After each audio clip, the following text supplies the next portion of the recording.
Hello guys, welcome back to the channel, Vintage Sports Card Finds. And today we're going to do a little bit of story time, literally discussing the single biggest collection I've ever purchased of cards, period. Now, in one of the previous videos, I told you about a collection that I bought from Canada that came with every set from 1973 to 2020 that Topps made for baseball. Big set, big collection. It was shipped to me in 3 gigantic totes. But the fact of the matter is, it still doesn't hold a candle to this particular collection. And it happened out of the blue. So today we're going to go through that purchase, and I'm going to tell you a little bit about what happened along the way. I'm going to show you some cards that I still have from that collection, and it's really impossible for me to tell you all the things that happened, but I'm going to do my best. Guy reaches out to me in December of 2021. He says, I've got a big collection. There's a lot of stuff. And he sends me a list of sets. And I said, all right, well, I kind of do a little bit of research and I come up with a number on those sets. Some of them older, some of them newer. Doesn't really matter. I get my number and I have that number in my head. He said, these are the sets and there's other stuff. Okay. So we set up a time. I go down there and I see him. And when I get there, in his basement, he's got boxes and boxes and boxes of cards. I mean, hundreds of boxes of cards, 800 count boxes, 2-row boxes, wax unopened boxes, complete sets, still sealed. So I immediately go and gravitate to the stuff that's the oldest. That's me. I love vintage. So I go to the oldest stuff and I find 1974 box, 1975 box, 1976 box, et cetera, et cetera, et cetera. I open them up and the cards are mint. Mint, mint, mint, mint, mint, mint. Crisp as the day they came out of the packs. He had collected with his uncle. His uncle had long since passed away and he had held on to the collection and he didn't know what to do with it anymore. So he says, look, I'm looking for X amount. And so I grab some of these boxes and I start looking through them and I realize these are all in great condition. There were, besides the boxes, the 800 count boxes that were labeled, there were cheese boxes with, anything you possibly imagine. All stars in top loaders in sleeves. So I said, this is it. I did a quick math on my phone and I said, his price is legit. I'm in. We shook on it. We got a price and we got it done. So just to give you an idea of what some of the stuff that came out of this. So this is only a small hint of what was in there. So stuff like this. This is Pete Rose. Is this 1976 Pete Rose? There were multiples of Pete Rose.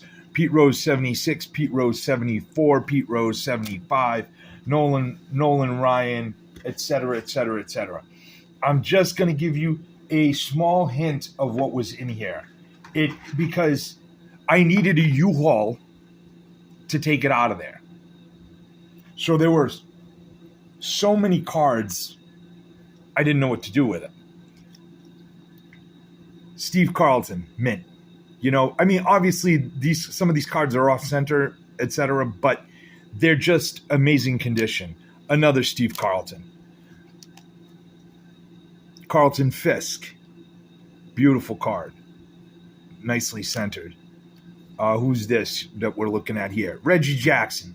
So, and this is what we had. Multiples of Hall of Famers from the 70s. And sprinkled in with some 60s stuff. Yaz. Great looking cards. So you see how many Yaz's there are. Mike Schmidt. This is his second year Mike Schmidt card. Look at the condition. All right. Pete Rose, 74. Now, I've been selling this collection on eBay for months, and I was blowing through it because the cards were in such nice shape that it was just simply incredible. After we talked and we squared on the price of the stuff that I saw, there was wax, there was modern wax, older wax, there was wax. He had a whole closet upstairs filled with nothing but wax and modern stuff. Easy peasy to sell that stuff whenever you can. The second time he reached out to me, he said, because he was in the middle of a move, and that was the main reason he wanted to get rid of this stuff. He was in the middle of a move. So he tells me, look, we got the deal done, and he says, okay, everything was done. Then he reaches out to me about 2 months later. There's a Cal Ripken rookie. Another Cal Ripken rookie. Don Ross, Flair. 5 Flair rookies. Here's a Don Mattingly 84 rookie. I mean, it was just loaded with this type of stuff that sells really well, except for maybe Jose Canseco. Tony Gwynn rookie.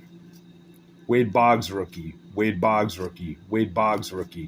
And so on. Ryan Sandberg 83 Flair. So the stuff he had from the 80s was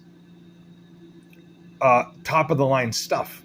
And as it turns out, he said there were no sets, from the 70s or 80s, but it turned out that in some of the boxes there were actually complete sets after I started looking through it. Ryan Sandberg, more Wade Boggs rookies. These are 83 Flair Wade Boggs, 83 Gwynn Wade Boggs, 83 Dunruss Wade Boggs, Strawberry rookie, and then the 84 Dunruss Don Mattingly rookies. So just to give you an idea, he told me there were no complete sets of the stuff from like the early 80s and the 70s. I found in those boxes that he thought were just a hodgepodge of cards, there were 5 complete 84 Dunruss sets. So that alone was just, sold like hotcakes, because that stuff, everybody, who's a vintagey or old school collector wants that. Don Mattingly rookies, 3 of those from Topps. So that was an idea of what was going on. So then, after he reaches out to me for a second time, and he says, hey, we sold the house and we're looking to move, to the new location. And he says, I found some more stuff in the attic. And the attic stuff was even better. It had 50s cards, 60s stars, and then more and more of this. Rookies from the years that everybody wants to buy and have graded, etc. So, just to give you an idea, there were a ton of 1957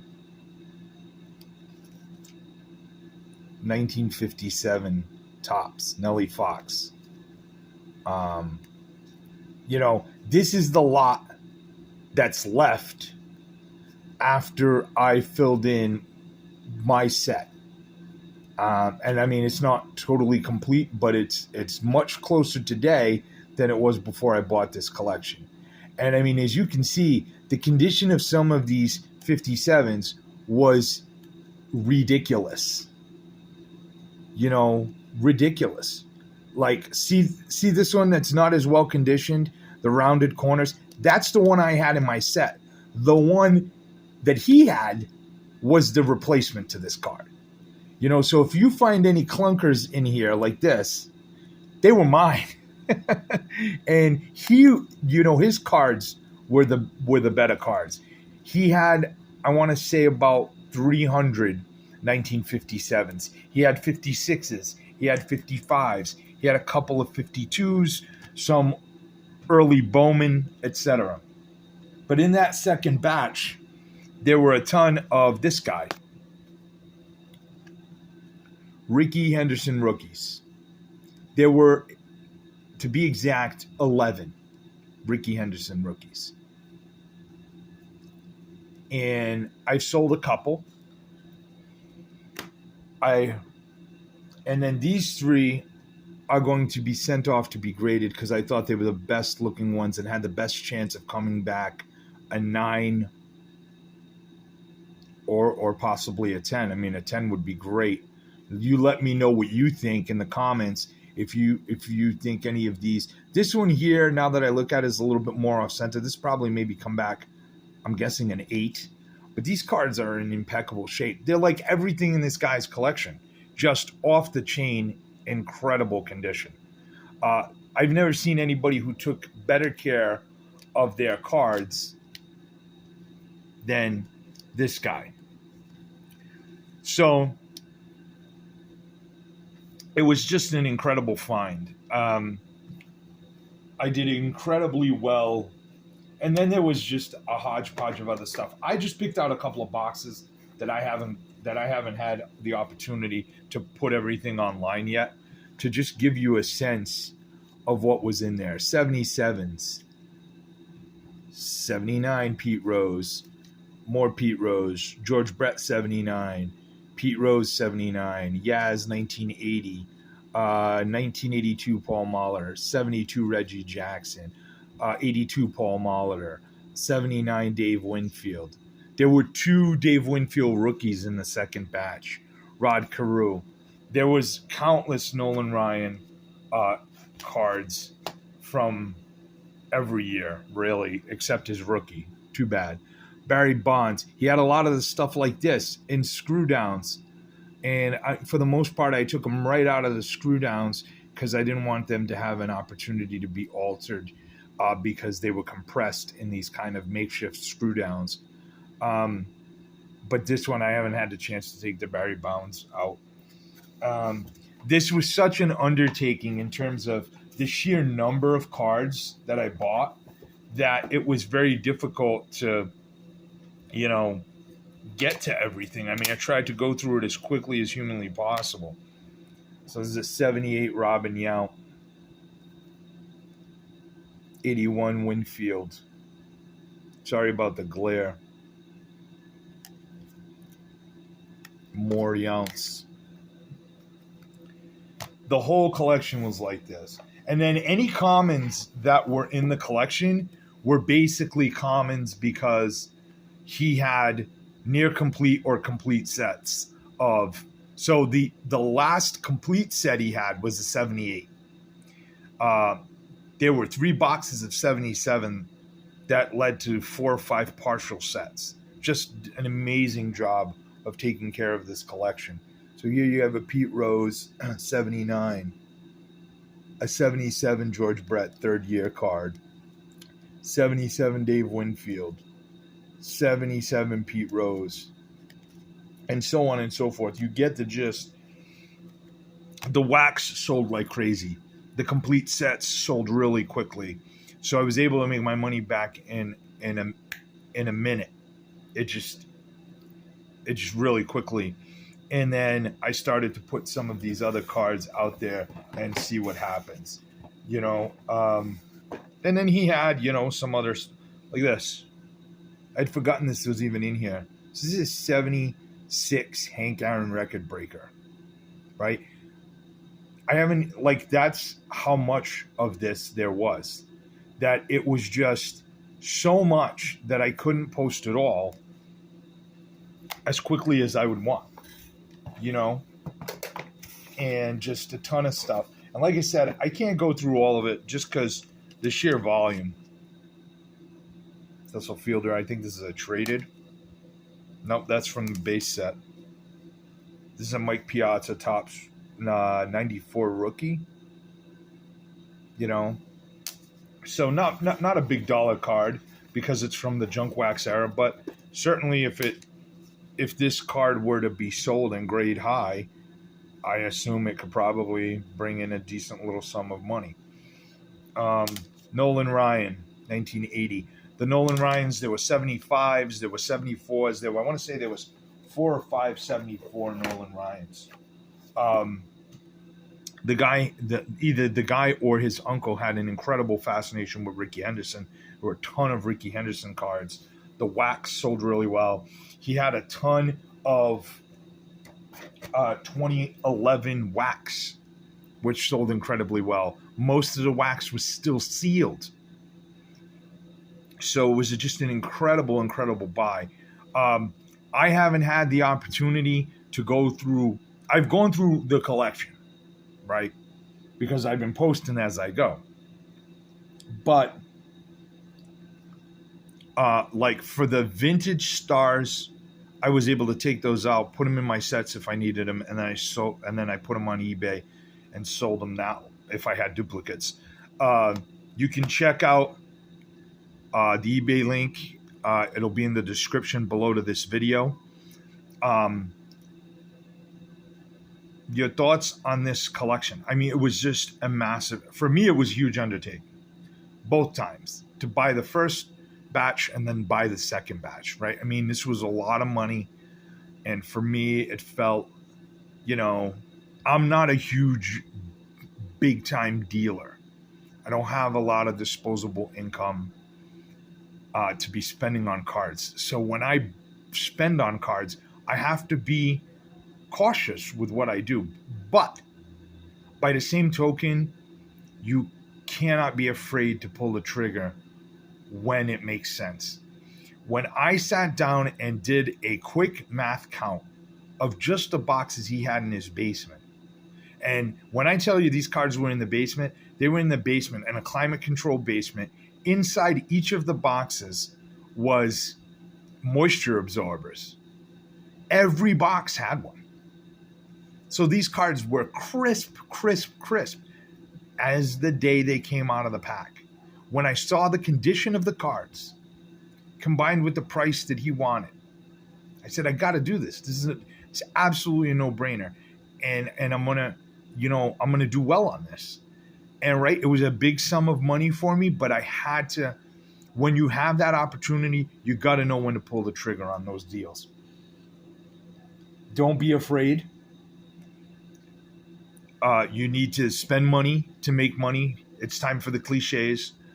Scared money don't make money. So those are instances.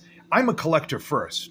So I've told you in numerous videos that when I buy a collection, the first thing I'm going to do is pull out the cards that I want to keep, upgrade my sets, et cetera, and do that sort of thing.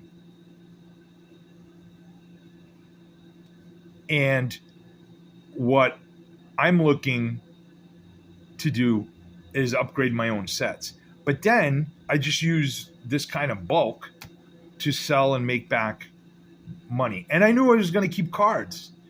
And I still did real well. And I met the guy's price. He had a price in mind, and we went with that price. The second batch, he had a slightly higher price in mind. I had a slightly lower price in mind. But I thought to myself, I did really well on the first set, and I got to pull the trigger on the second set, and I'm not going to let these cards walk out the door and go to somebody else. So I said, I told him, I said, we're going to come to a deal. It's just a matter of which number we feel. And he brought me up, and I brought him down a little, but we settled on a number that we were both comfortable with. And it was just, I mean, I think the cards speak for themselves. You know, the cards speak for themselves. It's an incredible, it was simply the largest purchase I've ever made. No question about it. The largest purchase I've ever made. I've never needed a U-Haul to take cards away from a buy. We had to schedule a U-Haul for this. And if I showed you the other room in my house where some of this stuff still sits, the stuff that hasn't sold yet, but and I say this because mostly if it hasn't sold, it's because I haven't posted it. But there is a ton of this stuff posted on eBay, but you know, it'll sell in its due course. and I have the inventory now that I need. An incredible buy for me, certainly. I want to know what you think. Please provide comments in the below. Like, share, subscribe. If you enjoy the content of the videos, they're going to keep coming. We're going to, really try to target different topics. I think this particular deal explains, kind of the mind process or the thought process of when you're buying a deal that's a little out of your financial comfort zone, but does it make sense? Does it financially make sense? It was in the height of the pandemic. I knew that cards were selling higher, so I pulled the trigger on the deal and did real well. Maybe at some point I can share, the numbers when it's all said and done. But I'm still selling through cards, which is great because it gives me inventory in the time being. I know this was a longer video. I apologize, but it certainly warrants it because it is literally the biggest purchase of cards, probably $250,000 to $500,000 cards, somewhere in between there, had to be in this buy. And the U-Haul was filled to the ceiling. It was a U-Haul van, and it was filled from bottom to ceiling, front to back. And I even had to put some wax in the front seat with me on the passenger side. That's how much cards was involved in this deal.